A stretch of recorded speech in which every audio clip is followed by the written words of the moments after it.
Sheila Fraser, the former Auditor General of Canada. Welcome to the committee. Do you have an opening statement, Ms. Yes, Fraser? I do. Well, please proceed. Thank you. Merci, Monsieur le Président. Thank you very much, Mr. Chair. I'm very pleased to be here, and I would like to thank you for the invitation to appear before the committee with regards to its study on Bill C-23. I would like to emphasize that my comments are mine alone. I do not represent the Chief Electoral Officer, Elections Canada, nor the advisory committee to that organization, which I co-chair. In the interest of full disclosure, I would like to advise the committee that I have received an amount of $2,450 for my participation to date on that advisory committee. I have also been engaged as a member of boards of selection for various positions within Elections Canada and was paid $976 in 2014 and $3,240 in 2012 for those services. Serving as the Auditor General of Canada for a 10-year term, which ended close to 3 years ago.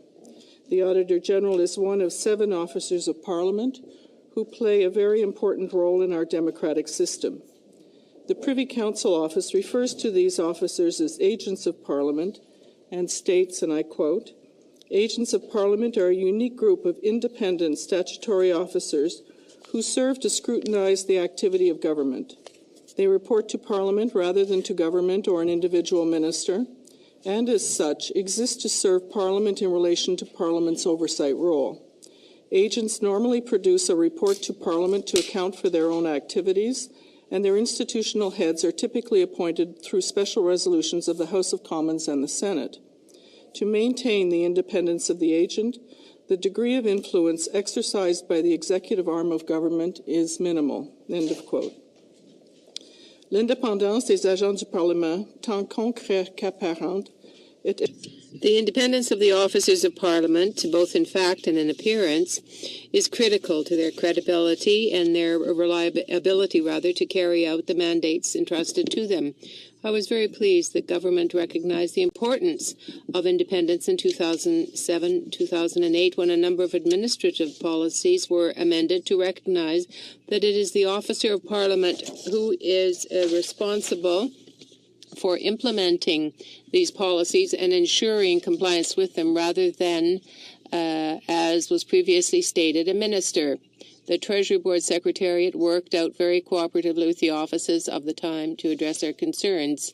In light of that,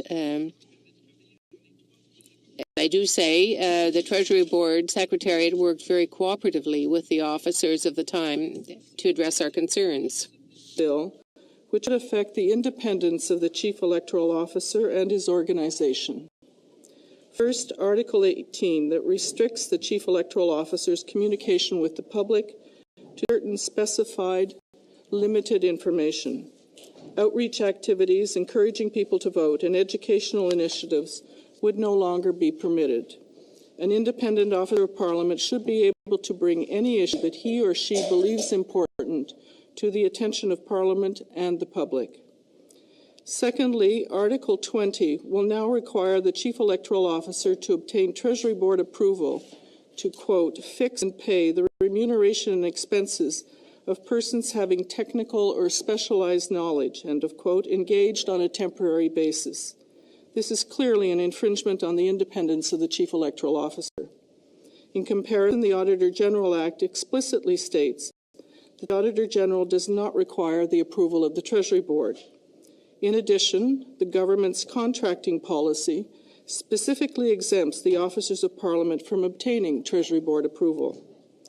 I am also concerned that should this article be adopted, it could create operational difficulties for Elections Canada in managing an election, given the hundreds of people with specialized assistance that it requires. In 2005, the Office of the Auditor General conducted a performance audit on the operations of Elections Canada. At that time, we concluded that Elections Canada plans, manages, and administers the federal electoral process well, according to applicable authorities, and that it plays a key role in supporting the fairness, and transparency of the electoral process. I encourage the committee to ensure that the proposed legislation does not alter that. My opening remarks. As a final remark, I would like to thank the clerk of the committee and the Senate staff for their assistance to me in preparing the statement, and I would be pleased to answer any questions that committee members may have. Thank you very much. And we'll begin the questions with the Deputy Chair of the committee, Senator Baker. Thank you, Mr. Chairman, and thank you, Sheila Fraser, for appearing before us today and for your remarks. You were the Auditor General of Canada. You said in your opening statement that you audited Elections Canada office in 2005. We have heard before this committee testimony that was severely adversely critical of the office of the Chief Electoral Office, the operations of the office, the running of the office, the office of the Commissioner as well, severely critical. We heard that testimony here today. When you did your audit of the office, did you find anything resembling mismanagement, disorganization, and not fulfilling the principles laid out in the Act on behalf of that office? No, Mr. Chair. In fact, while as any audit will have recommendations in it, I would say that the report at the time in 2005 was a very favorable report. I would also mention, too, that Elections Canada certainly has a very excellent reputation internationally. And finally, as for financial management, there is a financial audit that is done every year of all of the officers of Parliament, which is produced in Parliament. And there has never been, to my knowledge, and certainly all the time that I was Auditor General, there were never any issues about financial management. Your presentation to us today, one of the main points that you made was that an office of Parliament does not have to go to Treasury Board for approval. And you're saying now with this legislation, it changes the picture. Could you elaborate on that for us? In 2007-8, the officers of Parliament worked very closely with the Treasury Board Secretariat to review a number of administrative policies that would require the intervention of ministers into the management of those offices. I'll give you kind of a clear example. Was in the communications policy that all of our communications had to be approved by government. And you can imagine for officers of Parliament that was not something that we looked on kindly. We had never been asked to submit, quite frankly, our public statements or any news media reports that we were doing to the Privy Council office. But the provision was there that we could be required to do that. So we worked with the Treasury Board Secretariat, and it was actually a very long process to review all of these policies, and they did recognize the need for the independence of the officers of Parliament from government. The government could not interfere, if you will, in the management of the running of the offices. That does not mean that we are not subject to Treasury Board policies. We are. I'd say I can't use we anymore. The officers are, but the accountability for that responsibility is now with the head of the agency, and there are provisions where the Treasury Board Secretariat can verify that. So a large number of administrative policies were changed, including the communications policy and the contracting policy. And if you will, the committee wishes, I can certainly indicate to the clerk where to find that information, but there is an explicit directive that the contracting policy as regards to the approval by the Treasury Board does not apply to the officers of Parliament. Welcome. Just to begin, and for the purpose of transparency and disclosure, like you said, You've said that you've so far received $2,450 for your participation on the advisory committee. Can you tell us the total length of your contract and what you anticipate will be the total remuneration in that position? The contract is for 1 year, which can be extended two additional years, so can cover 3 years. The remuneration is based on hours of work or participation in the committee. I would expect there may be another 1, perhaps 2 meetings this year, and the remuneration would probably be about the same per committee meeting. Okay, thank you. I wanted to ask you about your statement, one of your chief objections to this bill, and you've been very, very forceful in your objections to it. You've gone so far as to say that you think it's going to be very difficult to have a truly fair election in 2015 if Bill C-23 is passed. And you've said that one of the reasons why you feel so strongly about that, it won't be a fair election, is because you think an independent officer of Parliament should be able to bring any issue that he or she believes important to the attention of Parliament and the public. Now, that's a very broad statement and critique, that they should be able to comment on any issue they want. Do you think it's okay for them to comment on any policy issue? No, I think the officers of Parliament know well that they do not comment on policy.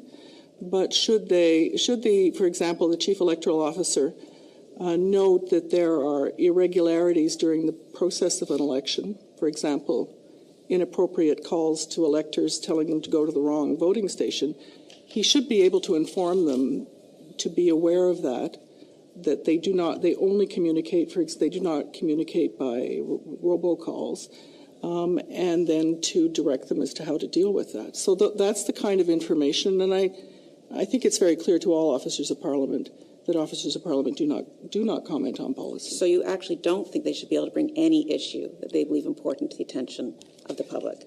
Well, I didn't think I had to go into a long and exhaustive list. My concern is that the Chief Electoral Officer is now very limited and can only comment to the public on the information that is specified in Article 18. So while you think that Article 18 is too prescriptive, we can agree that saying that they should be able to say anything they want is too broad. Anything that he or she believes important. Right. Okay. Excuse me. Let me quote you correctly. Can you not agree that it's a very broad statement that they should be able to bring any issue they believe important to the attention of the public?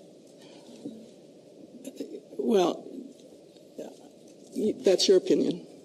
That is my opinion, but I'm asking you. I mean, I guess what I'd like to understand from you is if you were to change Article 18, yes, and because you find it too narrow, how would you broaden that? I would encourage you to look at Article 8 of the Auditor General Act, which indicates that the auditor can comment and issue a special report to Parliament on anything that he or she believes important.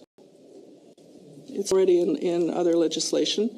I think you have to respect the officers of Parliament, that they will work within the mandate that is given to them, and they know that mandate and will respect it. Thank you. Okay. Senator Joyal. Thank you, Mr. Chair. Bienvenue, Madame Fraser. Welcome, Ms. Fraser. I was astonished to learn that you were taking up public service again in the electoral context, because by very definition, there is always a hint of partisanship surrounding elections. And when I saw your name associated with an interview that you gave last week that was reported Friday last in the media, I was in a hurry to read it, because knowing you, I don't necessarily make a spontaneous association between your experience as Auditor General and the wisdom and experience that you can express in terms of evaluating the bill that is before the committee right now. When I quote the Canadian Press article that says that there would be thousands of voters that might be disenfranchised, that would run the risk of not being able to vote. What do you associate with this? Why are you saying this? Because this exists, this particular section of the bill, this clause in this act, which means the disenfranchisement of a certain number of Canadians. What brings you to say that, since it exists elsewhere in the provinces? Well, yes, there was quite a lot of testimony before the House of Commons Committee from a variety of groups who felt that the elimination of this process and the elimination of the voter identification card would make it very difficult for thousands of people to exercise their franchise. And the franchise, of course, is absolutely essential. It must be exercised in a democratic system, even if there is one person that would not be able to vote in our democratic system. Well, that would be a cause for concern. We hear a lot said about the 39 pieces of ID, but really it's the matter of proving your address, your residential address that is of concern. That really means, in fact, that there are far fewer than 39 pieces of ID that can be used to prove who you are. You could cite instances of people who were not able to vote because they couldn't prove their current place of residence. So accessibility to the polling station would mean that there would be a restriction of the right to vote. And that would then mean that it does not reflect the franchise as it was envisaged by the Constitution. Well, there's always this possibility of having someone confirm one's identity, but if you can't have that possibility, you would have to find another way so that someone wouldn't be disenfranchised. You have to take into account that some people will need that to vote. So the bill then perhaps is taken the most expeditious route to eliminating certain instances. It seems to me that since I've been involved in elections, and that's many dozens of years, it is the exercising of one's franchise that is so important, and you don't want to have fraud. You don't want to have someone substituting themselves for another person. But you want to be able also to facilitate the voting process. If a person cannot give the basic information that is outlined in the legislation, well, then it would seem reasonable to provide some sort of alternative route for that person. An alternative system, if, for example, that person can't prove by way of a document who they are, where they live. There is more proof than just the written proof. We are aware of our criminal system, our criminal law system. I look at my colleague, Senator Baker, and so saying, but the system provides also for additional elements of proof if you can't really have the written document to assert what you say. Alors, analogiquement, c'est un peu la même. So by way of analogy, it's more or less the same in the electoral system. We have to be flexible with respect to the alternative mechanism that can be put at the disposal of a citizen that can't provide the basic requirements. Just a comment. Increasingly, we are receiving our mail electronically, our banking statements as well, our correspondence, my children get their report cards electronically. And none of that could be really used for proof of residency.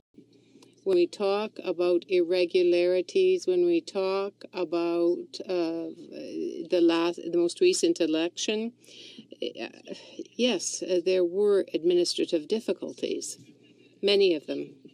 And if I can draw an analogy, when you do an audit, it's rare that you find no errors at all. However, you don't want to jump to the conclusion that there is fraud.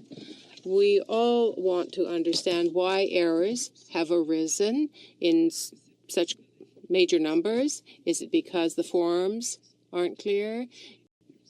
because the rules aren't clear, because the people, the staff wasn't well trained? Are they overburdened with work? They didn't take the time to fill out the forms properly? I want to understand why the errors occurred. The Neufeld report speaks to the training of the staff in a polling station. And we hope that better training will reduce the number of errors and there will be a fairer system for all. But when you do find errors in expense accounts, you don't jump to the conclusion that there should not be expense accounts at all allowed.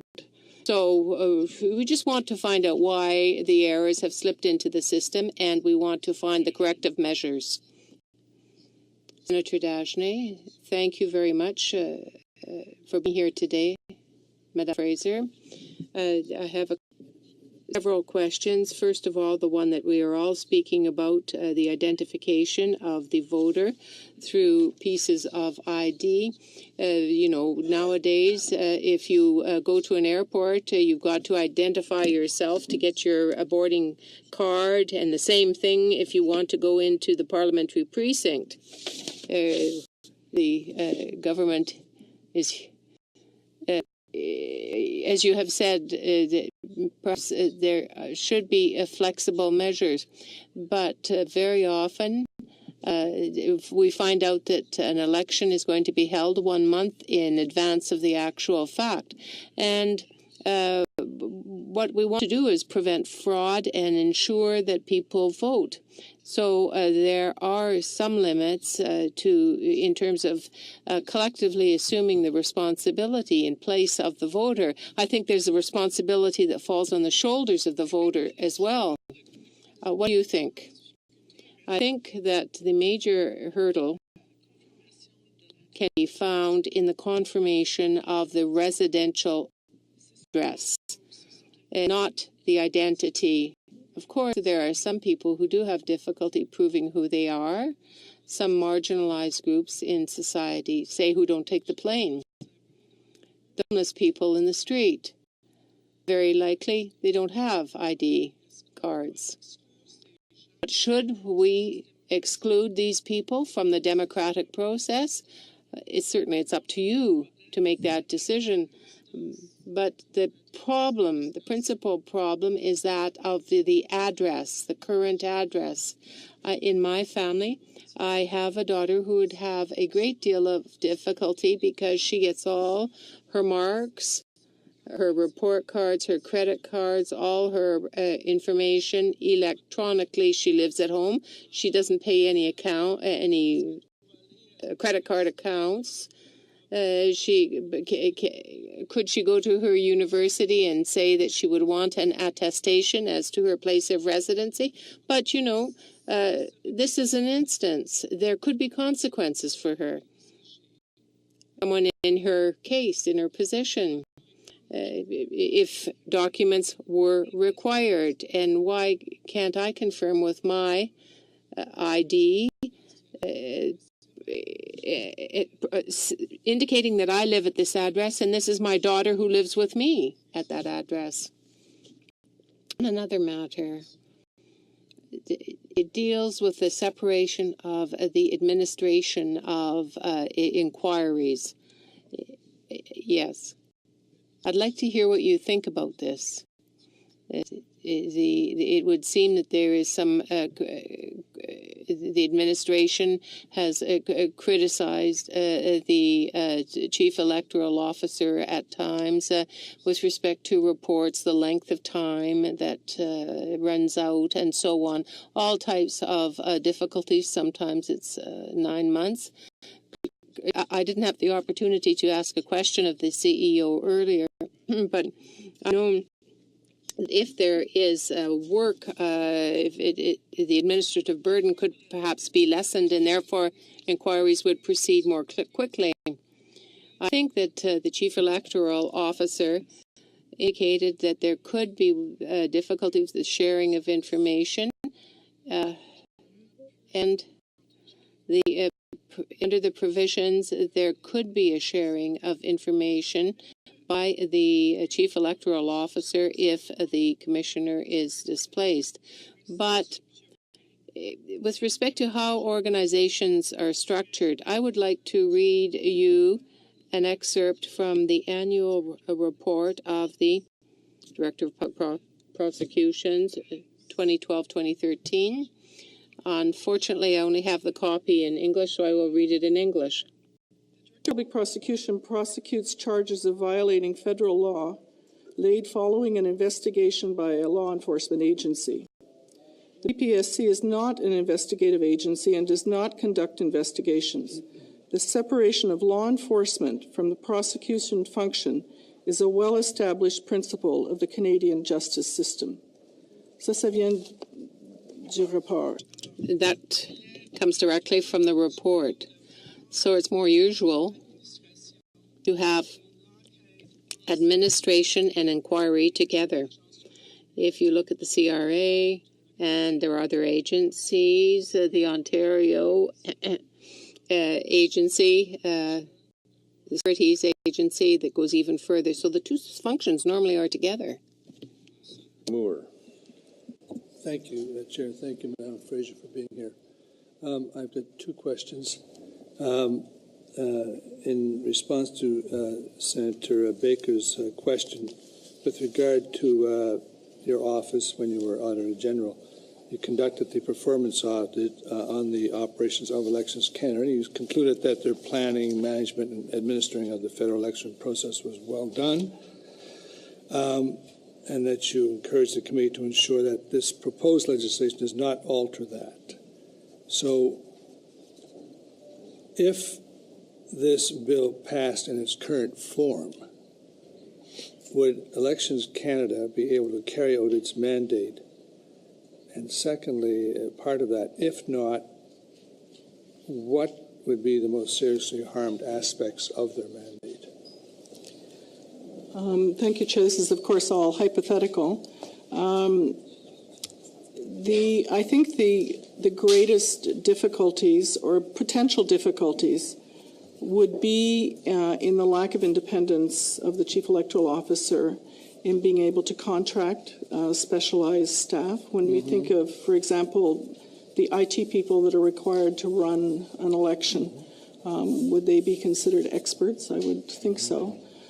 So it would require Treasury Board approval. Just the process sometimes to get those approvals can be very long, and in an election period, you need to be able to respond quickly. So I see that as a difficulty.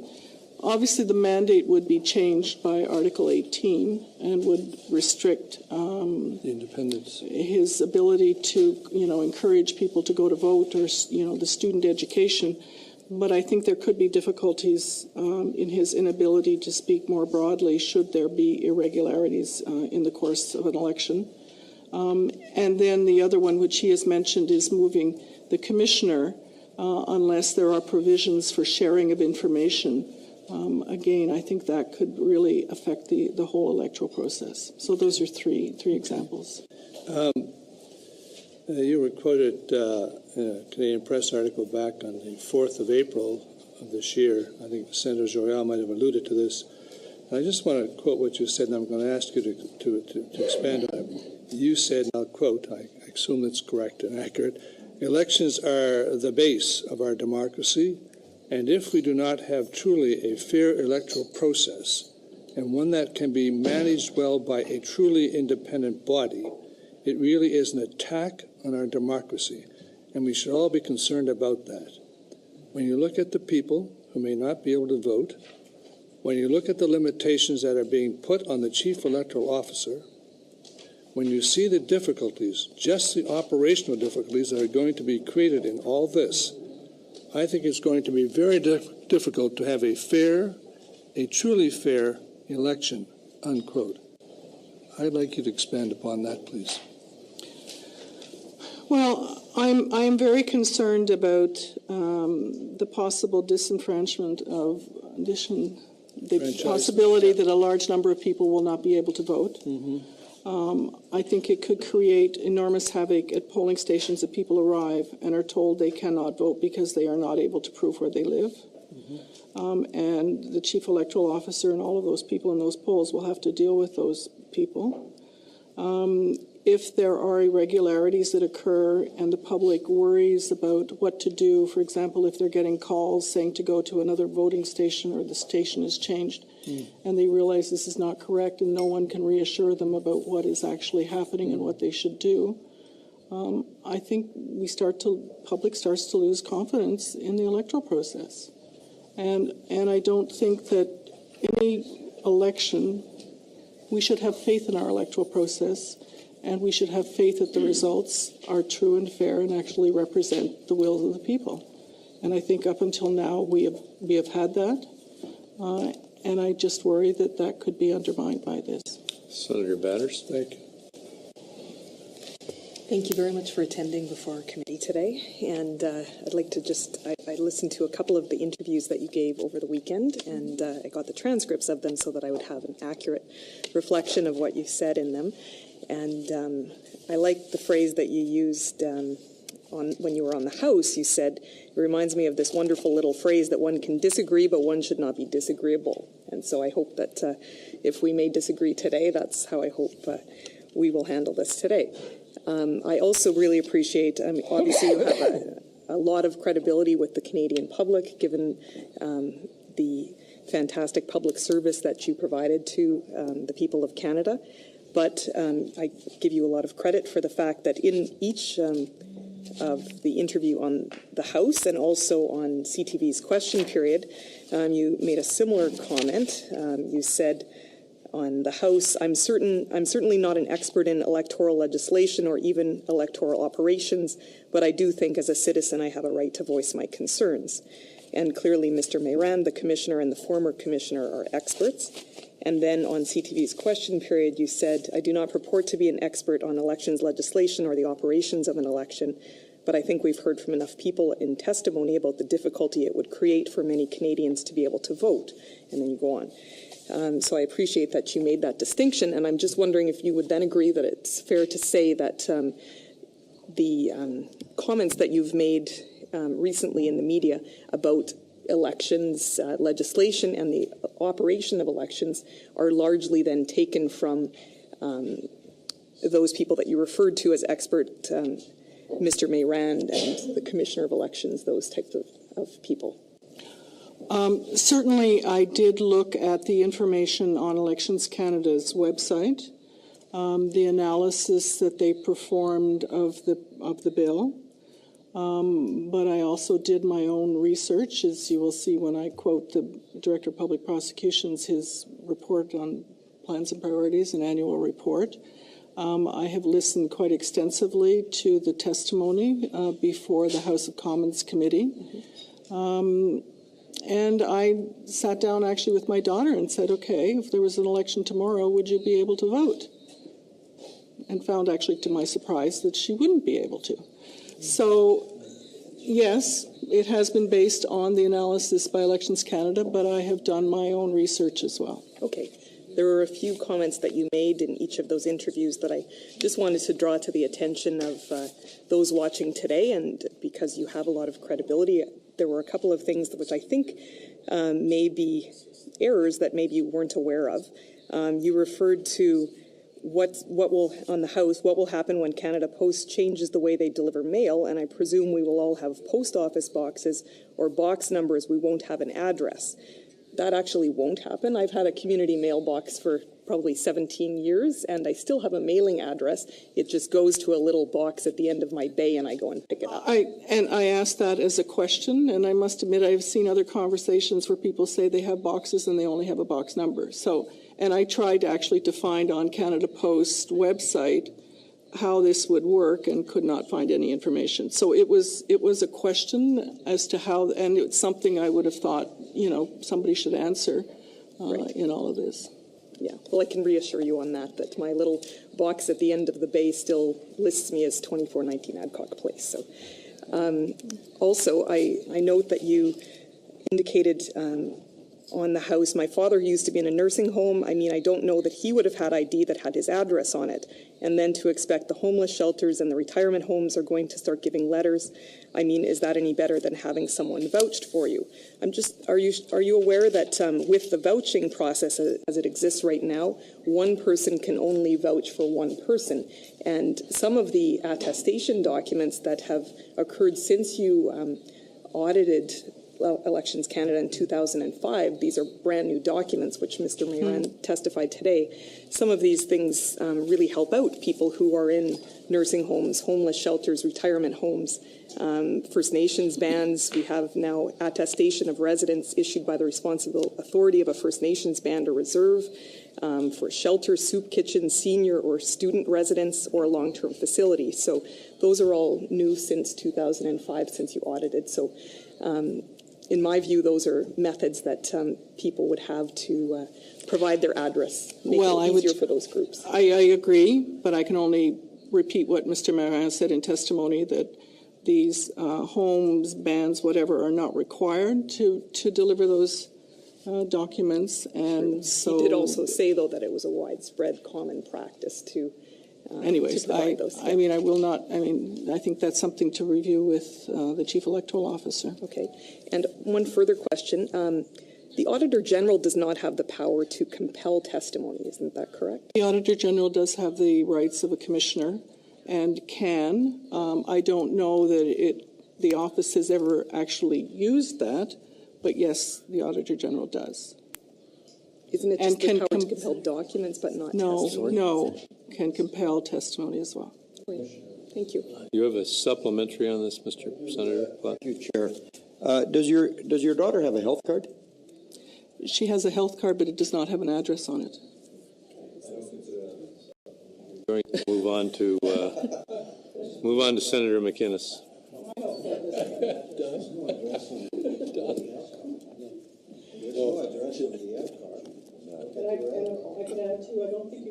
You can require someone to produce a health card as proof of identification. I think it's, I mean, it may be allowed under this act, but I think generally health cards cannot be. There's no address.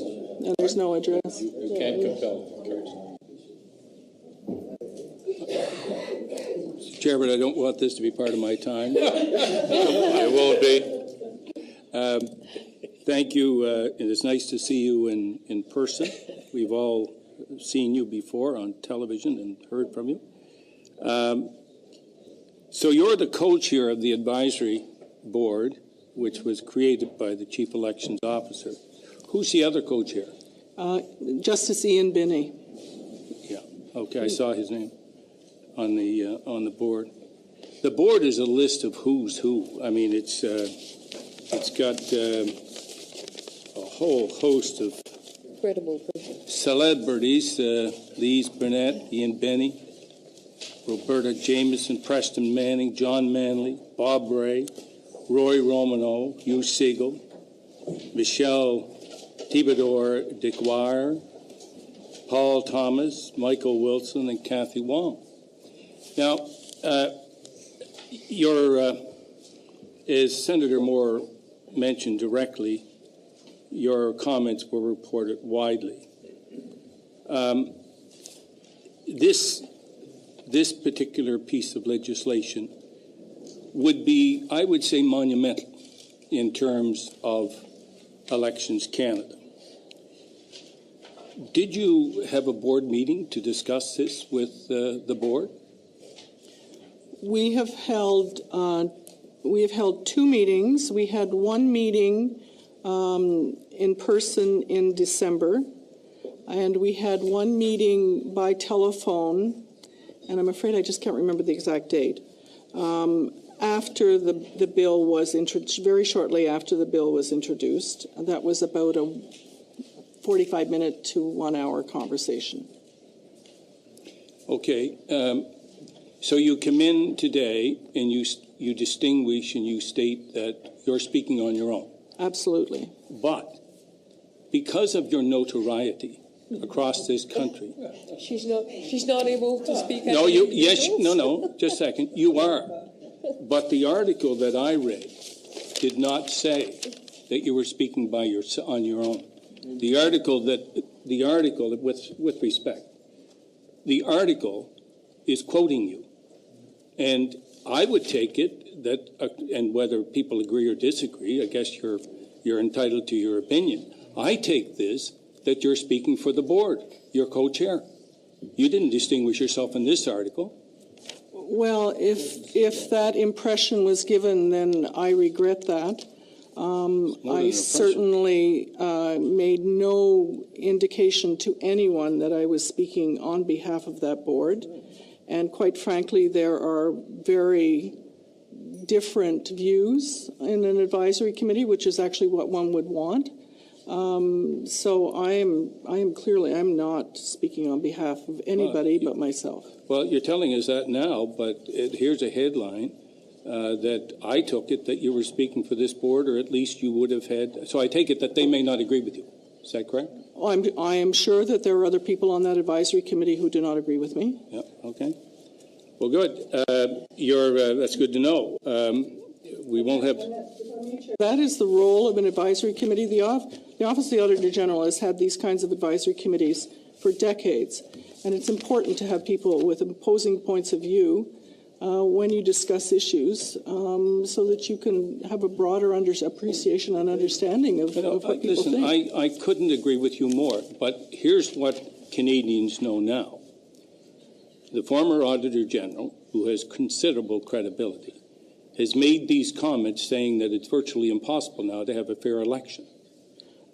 I think people would associate me much more in my role as former Auditor General rather than co-chair of an advisory committee. All right, well, let's go into some of the quotes. That it would undercut the independence of the chief electoral watchdog. Could you explain to me how that is so when, in fact, this bill gives more independence? Where is the undercutting of the independence of the chief electoral Well, officer? could you quote what exactly? It's the chief electoral officer, which I've tried to explain in my opening statement, that there are at least two provisions which would affect his independence on communications and on contracting. Well, on communications, we heard from the minister this morning, in fact, on the contracting, I presume that Elections Canada has a budget. But it requires Treasury Board approval. No, but the current contracting policy, and I can provide it to the committee, specifically states that agents of Parliament do not require Treasury Board approval. We approved this in 208 in the accountability. And now it's being changed. I'll question that later. Impedes investigations into wrongdoing. You stated that. What? No, I don't know what you were referring to. I'm referring to the article. Could you read or show me the exact with what exactly is being said? We're going to have to move on. I'll put you in the second round, Senator McInnes, and you can pursue it further with the witness. The second round, and we'll move on back to Senator Baker. Just going back to a comment that you made earlier as to whether or not the Auditor General of Canada has the power to compel that answers be given. Of course, the Auditor General is auditing the Senate, so I'm very well versed in the powers of the Auditor General, and the Auditor General, of course, has the power of a commissioner of the Public Inquiries Act, which gives them the power to do exactly what the Chief Electoral Officer is requesting right now. And I checked into it. You're correct that it's not been used, to my knowledge, but if the Auditor General continues with his audit, I imagine to the other place, maybe they will need such authority. Your comment regarding the Director of Public Prosecutions is interesting, and you read that as a part of our system of law in Canada, that there is a separation of powers between the investigative and the prosecution service. And, of course, Senator Desjardins was a great police officer, going back, my goodness, 30 years, and his father before him. And he will admit to you on that point that he laid all the charges, but the Public Prosecution Service of Canada, auditor, the Attorney General, decided whether or not to pursue it in court. And so you're absolutely right in your commentary. Now, do you have anything else that you'd like to say to the committee apart from what you've already said? No, I don't think so. I would just reiterate that this is a very important bill, monumental, as has been said, and I think it really does require due consideration and due deliberation. Thank you. Senator From. Thank you. I just want to follow up because you made the comment twice this afternoon that one of your concerns about the limitations on the chief electoral officers being able to speak is that he won't be able to comment if he sees there are election irregularities. And I'm just confused about why, like anybody else, he couldn't refer any irregularities that he is made aware of to the commissioner, who is the investigator. What prevents him from doing that? Well, I suppose nothing prevents him from doing that, but even the commissioner has indicated that his ability to communicate is very limited. He can, and any reports he gives actually goes through the Public Prosecution Service. So that's maybe something to review with the commissioner. But I would think that in an election, time is of the essence, and if you have to start referring to somebody else I just would think it would be very long. But it is the role. The commissioner is the investigator. The chief electoral officer is not in charge of investigations, correct? No, there's a separation between the two. But maybe I shouldn't have used it. Well, irregularity, or if he wants to clarify something in a process, should the chief electoral officer not be able to do that publicly? Not if it's not his role, and it's not his role. Even right now, it's not his role. Well, but it's when you suspect wrongdoing. If he is trying to, educate the public about, you need to be, We saw it in the Quebec election where the chief electoral officer came out and clarified. Clarifying who's entitled to vote and who's not entitled to vote? No, it was more than that in Quebec, much more than that. My interpretation, and I'm certainly not a lawyer, and others will be better able, but under this restriction that is in Article 18, I do not believe that the kind of intervention that the Quebec chief electoral officer made would be allowed. I guess what I'm getting at is that the chief electoral officer has an administrative role, and the commissioner has an investigative role, and the prosecutor has a prosecuting role, and that these are three separate roles.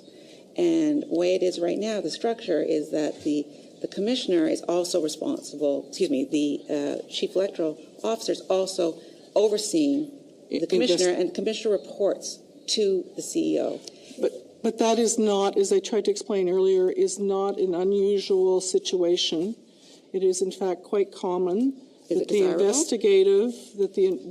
investigator has to understand, and there has to be a common understanding of the regulations, and you see it in the Canada Revenue Agency, you see it in environmental, you see it in the Ontario Securities Commission, who actually goes even further into adjudication. So and as I said here, the Public Prosecution Service of Canada says that the separation of law enforcement from prosecution is a well-established principle. Okay, I'm going to have to jump in here. We're getting to the end of our time, and I have three senators who'd like to get last-minute questions on, and I'm asking them to make them very brief and the responses in comparable fashion, or I'm going to have to cut you off. We'll start with Senator Joyal. When the office of the Chief Electoral Officer was created, in fact, it was one of the first officer of Parliament, it was essentially because the political party in the House of Commons could not agree among themselves how to implement the legislation.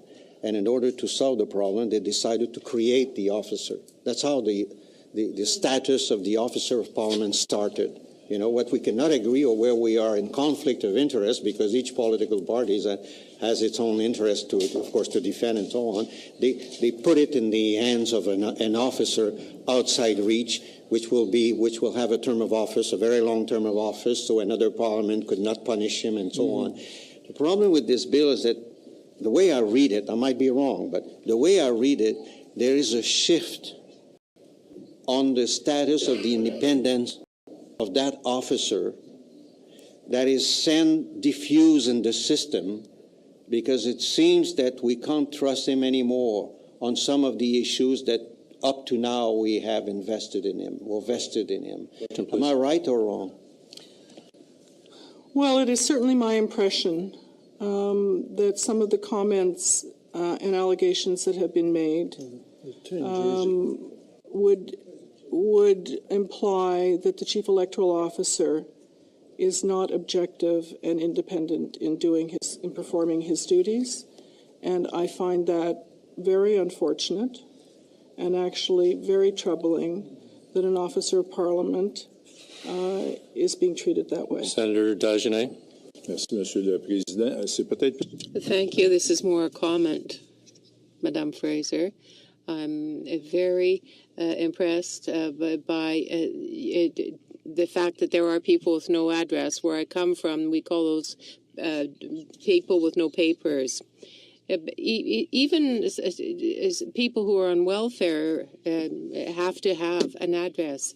They have to make, there also people who would be in an old age home would have to have an address. You want to file income tax, you have to have an address. I would hope that these people who we call paperless, who have no addresses, would not be deprived of any type of access to what I've just outlined. They do have addresses, but increasingly the documentation that people receive today is received electronically. That is not admissible.